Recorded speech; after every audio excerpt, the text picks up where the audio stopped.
വിളിച്ചുവരുത്തിയ ദുരന്തമാണ് വാസ്തവത്തിൽ ആമയിഴഞ്ചാൻ തോടിലേത്.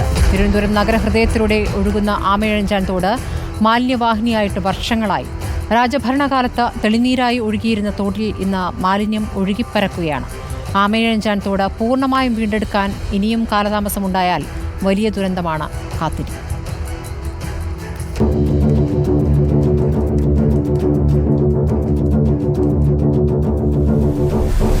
മാലിന്യപ്പെരുപ്പമാണ് പ്രശ്നം. നിറയെ പ്ലാസ്റ്റിക് കവറുകൾ, കുപ്പികൾ, ഭക്ഷണാവശിഷ്ടങ്ങൾ. കഴിഞ്ഞ കുറേ വർഷങ്ങളായി ആമയിഴഞ്ചാൻ തോടിന്റെ ചിത്രം ഇതാണ്. മാലിന്യം വലിച്ചെറിയുന്നത് തടയാൻ ഉയരത്തിൽ സ്ഥാപിച്ച കമ്പിവേലികളിൽ ഭൂരിഭാഗവും നശിച്ചു. എത്ര തവണ വൃത്തിയാക്കിയാലും ദിവസങ്ങൾക്കകം പഴയപടിയാകും. കോർപ്പറേഷൻ പരിധിയിലെ ഏറ്റവും മലിനീകരിക്കപ്പെട്ട തോടുകളിലൊന്നാണ് കുറെ കാലമായി ആമയിഴഞ്ചാൻ തോട്. നഗരസഭ വരെ മേയർ വരെ വന്ന് നോക്കും. എല്ലാം നോക്കി അവരൊന്ന് ഫോട്ടോയൊക്കെ എടുത്തുകൊണ്ട് പോകും. ഇപ്പോൾ ഇത് അവിടെ നിന്ന് വരുന്ന വേസ്റ്റാണ് കൂടുതൽ പറഞ്ഞത്. ഇപ്പുറത്തുനിന്ന് ബസ് സ്റ്റാൻഡിൻ്റെ അകത്തുനിന്ന് വരുന്ന വേസ്റ്റാണ് ഇവിടെ കൂടുതൽ കുമ്പുള്ളത്. പ്രധാനപ്പെട്ട തോടുകളെല്ലാം ആമയിഴഞ്ചാനിലാണ് വന്നു ചേരുന്നത്. കഴിഞ്ഞ വർഷം 3 ദിവസം കൊണ്ട് ആമയിഴഞ്ചാൻ തോട്ടിൽ നിന്ന് വാരിയത് 7 ലോഡിലധികം മാലിന്യമാണ്. പഴയ ടെലിവിഷനും മെത്തയും കമ്പിക്കഷ്ണങ്ങളും തുടങ്ങി ഉപയോഗശൂന്യമായതെല്ലാം തോട്ടിലുണ്ടായിരുന്നു. വലിയ ചാക്കുകളിലാക്കിയാണ് ജനം മാലിന്യം വലിച്ചെറിയുന്നത്. ഈ ഗ്രില്ലെടുക്കുമ്പോൾ വാരുമായിരുന്നു അവർ, പിന്നെ നെറ്റിട്ട് കഴിഞ്ഞ് പിന്നെ അവിടെ വാരിട്ടില്ലെന്നോ. ഇത് നേരെ ചേർന്ന് പാറ്റൂർ ജംഗ്ഷനിൽ ഇറങ്ങും.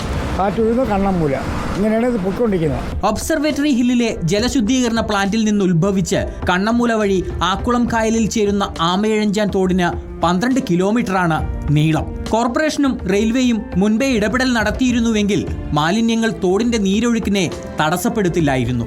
രൂക്ഷമായ ദുർഗന്ധമാണ് പരിസരവാസികൾക്ക് സഹിക്കാനാവാത്തത്. കൊതുക് ശല്യവും പകർച്ചവ്യാധി പിടിപെടാനുള്ള എല്ലാ സാധ്യതയും നഗരമധ്യത്തിൽ തന്നെയുണ്ട്.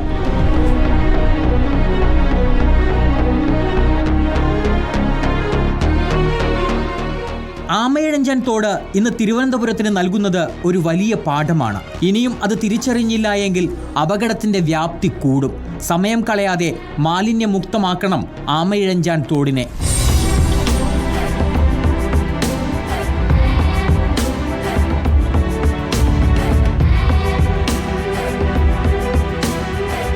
News desk reporter.